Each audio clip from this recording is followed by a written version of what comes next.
What's up, Trust Engine and Mortgage Coach community? I have got a special strategy alert for you guys. Deborah Byrd sent me a message today telling me a trend she just saw in NAR's most recent report that she thought would help loan officers stand out from the competition and deliver value beyond what most loan officers deliver. So Deborah, share what you got for everyone. What's up? Well, so the, every year NAR does a home buying and selling generational trends report, and it usually comes out at the end of March every year. And so a lot of the data and just statistics that we've been using technically have been on 2022's report, which is on 2021 numbers. And we know that 2022 was a completely different market in a historical year where we've never seen rates double in the history of time. And so when I was looking at their report, and I'll share my screen if it'll let me. And could you also share a link, if not during the call, afterwards? Yes. I know people are gonna go, oh, where's the link? Yes, I will. But look at this. I mean, this shows, so this is based off 2022 data. So context would be, let's think about who was probably buying and selling and the whys, and also the pain points of who couldn't possibly buy because of an affordability challenge. And so if you'll look, this was the average age of buyers. And look at this, Dave. It has Gen X at 24%.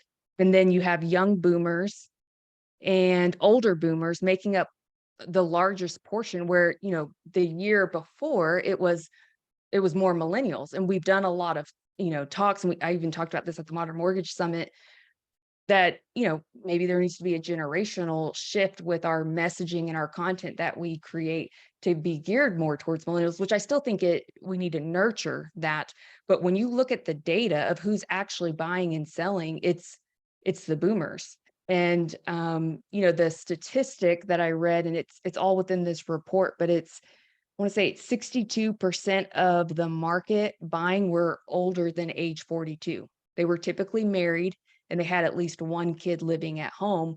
But if you think about it, the boomers who could be sitting on more equity aren't as impacted by affordability or higher interest rates as like a millennial would be, who has student loan debt and their incomes are a little bit smaller, because it's the, Gen X and the boomers who are a little bit more established in their career. And the leading motivator was wanting to be closer to friends and family members, where they're okay with downsizing.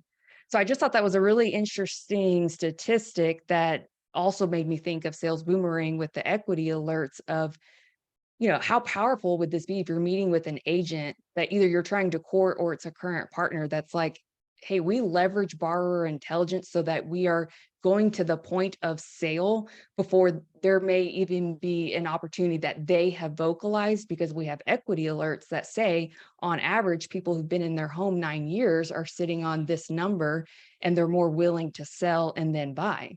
And so to me, it just felt like, that's why I texted you this morning. I was really excited about it when I saw it. I kind of scratched my head because I was shocked at the numbers. What did you think? Yeah, Does that shock you? Yeah, it was just a whole new context. I mean, we have not seen that type of a number for some time now. So it was very interesting to see a flip of, the majority of houses selling to millennials. And then this year it flipped. And again, it makes perfect sense. So it's not like entirely shocking to me. Yeah. No, I did not, wasn't like I expected to see that. And I definitely think the case you made, it definitely makes a case for equity alerts being more important this year. And we're already finding with a lot of our borrower intelligence platform clients that cash out alerts a lot of those are turning into purchases. So we're finding those cash out alerts there's a real purchase opportunity there.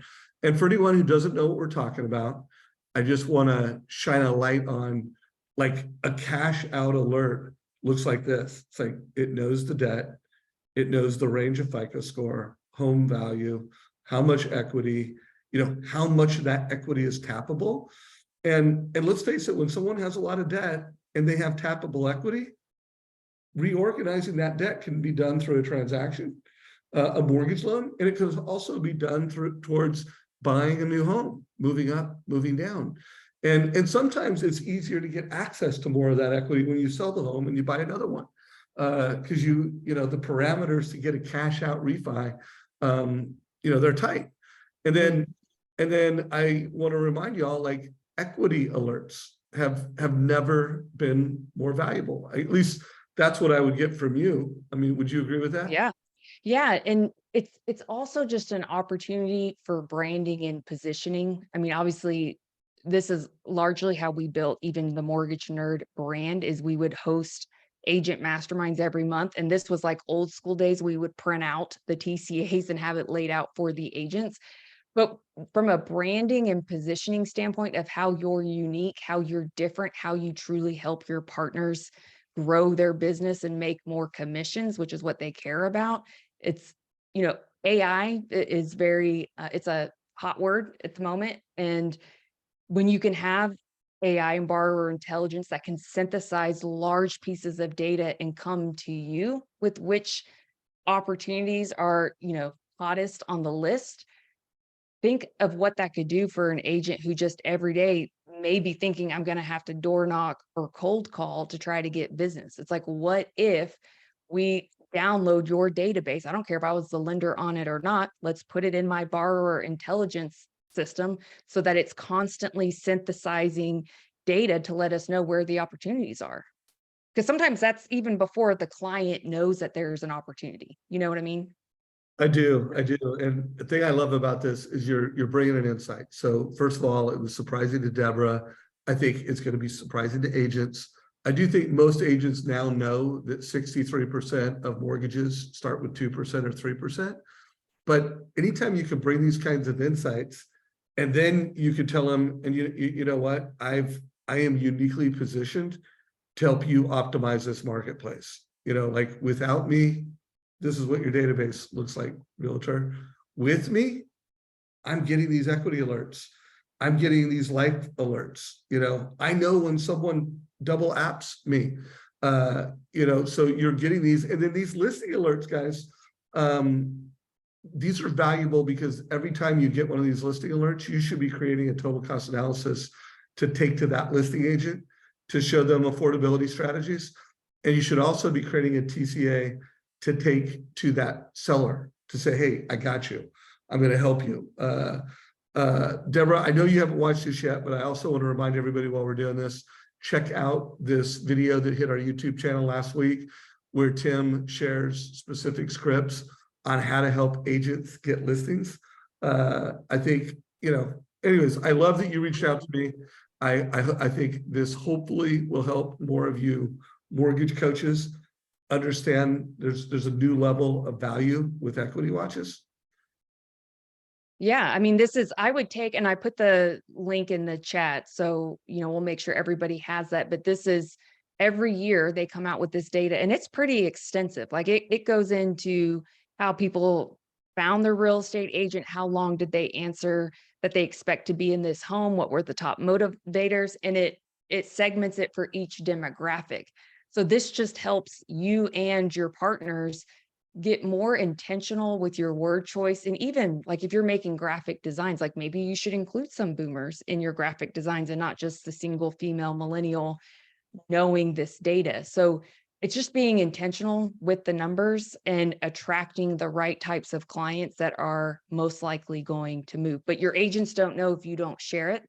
So your action item would be either pick out your top VIP partners and have one-to-one meetings and talk about how you can be intentional with this data moving forward, but then also host a mastermind, get a room full of agents, have a reason to reach out to them and break down this information. Because again, it's on both the buy and the seller side. And it even has mortgage related stuff in here. Like how long did the average person look for homes, and what types of loans did they use and why? And so it's very informative. Well, Deborah, as always, I appreciate you. If anyone wants to get more from you, how you can help support their social media and amplify all this stuff, what's the best way for people to reach out to you? just email marketing@plugandplaysm.com and you spell out the and. Right on. And make sure you follow Deborah on all channels. Deborah, thanks for all the value you always bring. Guys, this is a strategy alert from Deborah Byrd. Right on. Yeah. All right. Take Okay, care. take care. Bye.